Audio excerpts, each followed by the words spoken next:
Hi, I'm Renee Callahan, also known as East London Knit on the social medias, and today I'm going to show you how to work a two-color brioche rib stitch. Hopefully you've had the chance to see the one-color brioche rib stitch video, and, even more important, had a chance to practice a little bit with that. Today we're going to start off in exactly the same way, but it's going to get exciting once we add in another color. All ready? Here we go. Let's get started. To begin, we cast on 15 stitches with our light color, which I've done here, and then we immediately slide those stitches to the other end of the needle.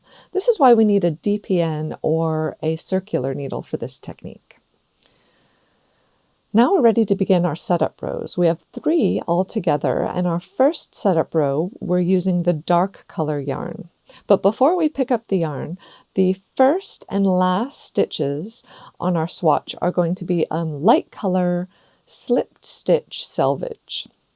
That means we're never going to work that first or last stitch with the dark color. So our first instruction is to slip one. So we're going to slip that across. We're going to do it purlwise, always purlwise. Now we begin the repeat in the brackets, and the first instruction is to purl one.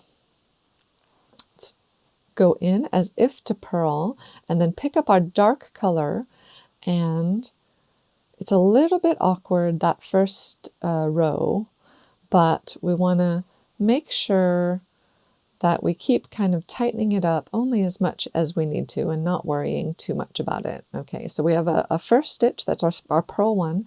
Our next stitch, we're going to slip one with a yarn over. Again, purlwise, we slip one across, and then what we need to do is make sure that our working yarn covers that slip stitch.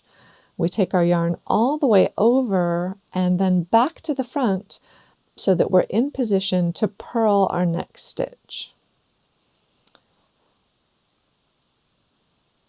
And again, our next instruction, slip one with a yarn over. We do it purlwise, take our yarn all the way over the top and back to the front so that we can purl the next stitch.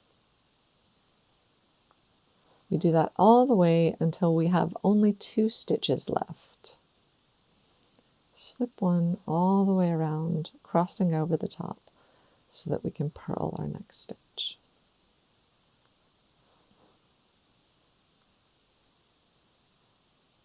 And I didn't purl that one. So there we go. Purl one. All the way over. Okay, then we have our last 2 stitches. We purl the last stitch in pattern, and then we have our slip stitch selvage. And we don't want to work that with our dark color. So we're going to drop the dark color here to the front and then slip that light color stitch across without working it purlwise. Okay, that's our first setup row finished. And if we just spread it out a little bit and have a look, you'll see that every other stitch has a yarn over crossing over the top of it. And in between, there's a stitch with no yarn over, excluding our selvage stitches. Okay, the yarn over is one color, the slip stitch is the other color. That's really important. We always want that to be the case. If both the yarn over and the slip stitch are the same color, something has gone wrong, okay? From here, we're going to turn our work around. And our next row, setup row 2, is worked with the light color. It begins with a purl 1. So we're working that selvage stitch with a purl 1. And then the following stitch has no yarn over. It needs a yarn over. Our instruction begins in the bracket with slip 1 yarn over. So just as we did before, we slip 1 purlwise, take our yarn all the way over and then back to the front because our following instruction is brioche purl, BRP 1. So we have a yarn over crossing over the top of the next slip stitch. We're always going to work that as one stitch. So we go in as if to purl both of those together. It looks like a purl two together. And we brioche purl. Our next stitch has no yarn over. We need to give it a yarn over, and then we brioche purl. Slip one, yarn over all the way around to the front, brioche purl.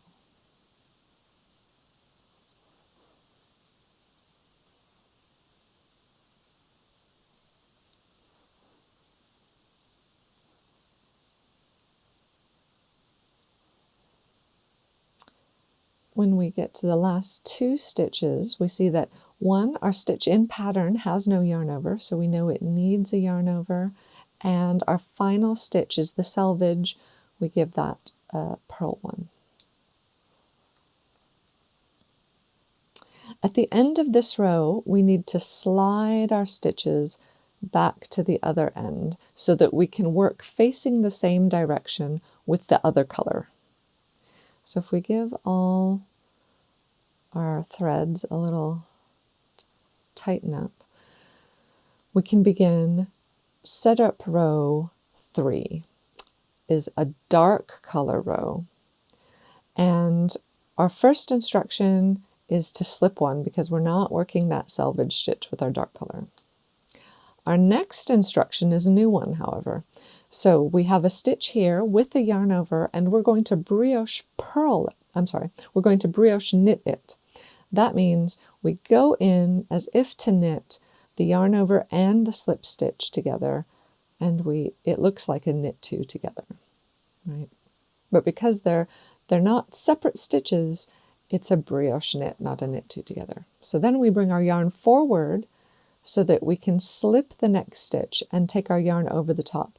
We don't want to come all the way back to the front this time because we're going to brioche knit our next stitch. So we're just going to cover that stitch so that we're in position to brioche knit the next stitch.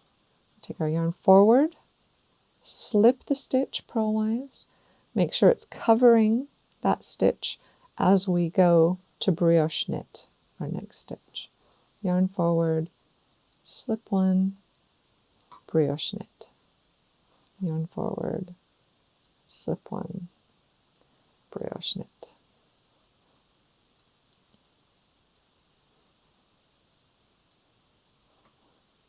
And they get a little tangled. In order to see what you're doing, just spread out your stitches a little bit. So we see that that has no yarn over. We know it needs one. This has a yarn over. We know we're brioche knitting. And the final stitch is the selvage stitch. We don't want to work that with the dark color, so we're going to drop that to the back, slip that stitch purlwise, tidy up our stitches and threads a little bit here. All right, that is the setup complete. We still have, if we spread them out, a yarn over crossing over the top of every other stitch. The yarn over and slip stitch are two different colors. We have a plain stitch in between. We're going to turn our work, and now we begin in earnest. We begin the repeat of brioche two-color rib as we will continue on until your work is as long as you want it to be, until you feel nice and comfortable with the technique. So we begin with row 1A, and it says LCLS, light color on the light side. And it's a little bit difficult to see, it's a little bit early to see, but this will eventually very clearly be the light side, the side where the light stitches are the kind of dominant stitches, as opposed to the dark side where the dark stitches will be running in columns of knit stitches that you'll be able to see really clearly. So we begin with our light color, and our first instruction is the selvage stitch. That's a knit one. Now we begin the repeat. We take our yarn forward, we slip that next stitch purlwise, and then we take the yarn over. We make sure that the yarn goes over the top of that stitch. And we're already basically in position to brioche knit this slip stitch together with its yarn over. So we go in, brioche knit those. Take our yarn forward, slip one, brioche knit. Yarn forward, slip one, brioche knit. Yarn forward, slip one, brioche knit. We do that all the way to the last stitch.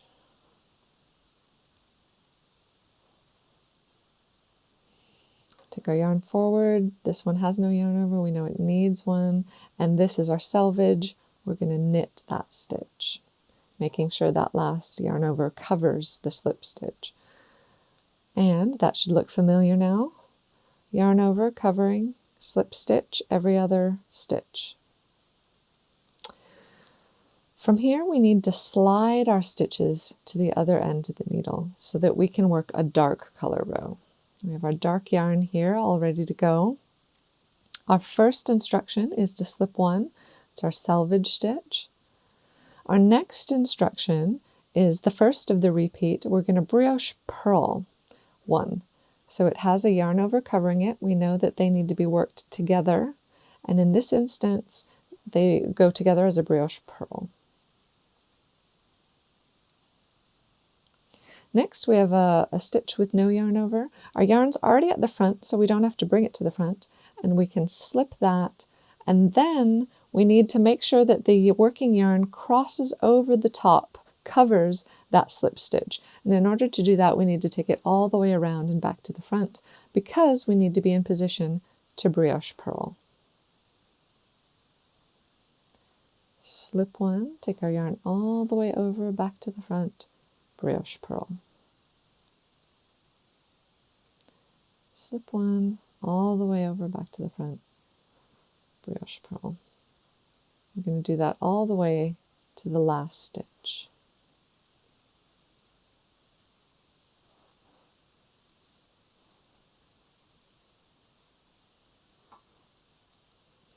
Okay, those are worked together in a brioche purl, and then we have our selvage stitch. So we're going to drop the dark color to the front this time, leave it there, slip our light color across, tighten everything up a little bit,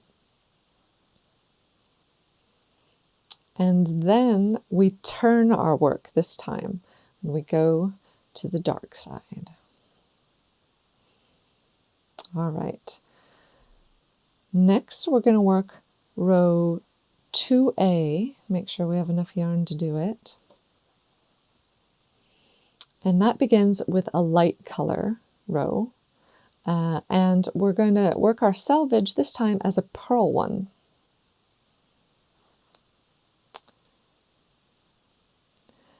The instruction on the repeat is to slip one with the yarn over. You see that has no yarn over, so it needs one. We slip one, and then take our yarn over the top and again back to the front so that we can brioche purl this next set.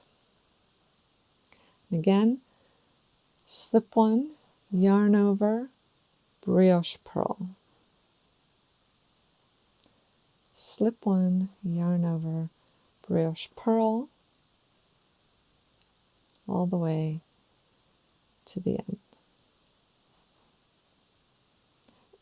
I'm going to undo that one just so you can see a little bit clearly. You see how it kind of looks like I have a slip stitch and a yarn over the same color.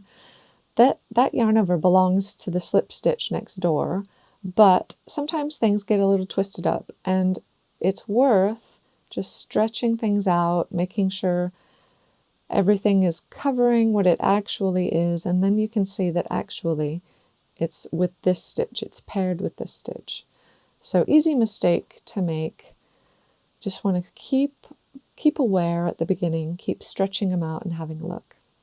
So we can brioche purl those, take the yarn over the top.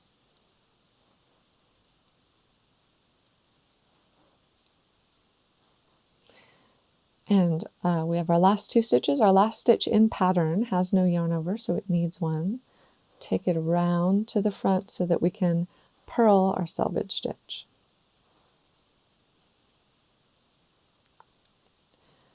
All right, it's starting to look like what it should, and we slide at the end of that row so that we can work our next row with the dark yarn.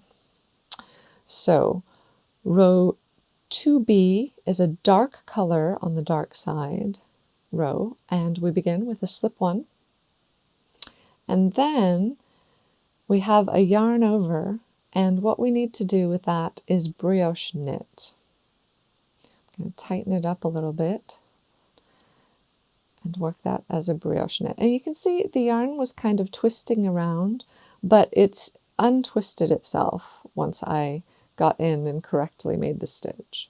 So when you're brioche knitting, you need to bring your yarn forward between the 2 needles in order to slip 1 so that you can make sure that that working yarn crosses over the top of your slip stitch and you're in a position to brioche knit.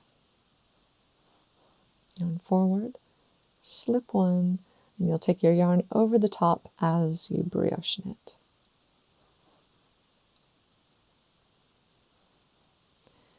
We're going to do that all the way to the last stitch again.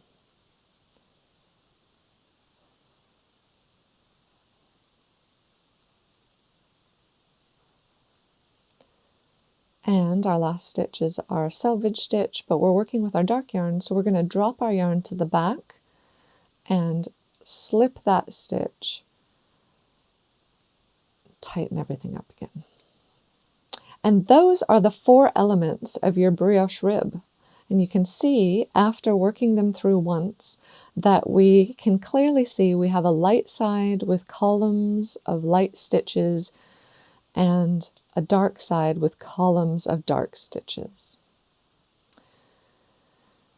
You continue to repeat those 4 rows, row 1A, 1B, 2A, 2B, until you have enough fabric that you feel really confident and you'll start to recognize the pattern. What you want to make sure is that you work every other color. So light color, then dark color, light color, then dark color. You're always alternating, never working the light color twice in a row, for example. And you'll know you're doing it right when you have yarn overs one color and slip stitches are the other color. Thank you for joining me for this tutorial. I hope that you've enjoyed it, and I hope you've learned something. I know I don't have to tell you this, but the key to any new skill is to practice as often as possible. I would recommend starting a project, something small and relatively straightforward. For example, a hat or a scarf. And by the end of that project, it will really have solidified the structure of a 2-color brioche rib in your mind and in your hands. Until next time, happy knitting.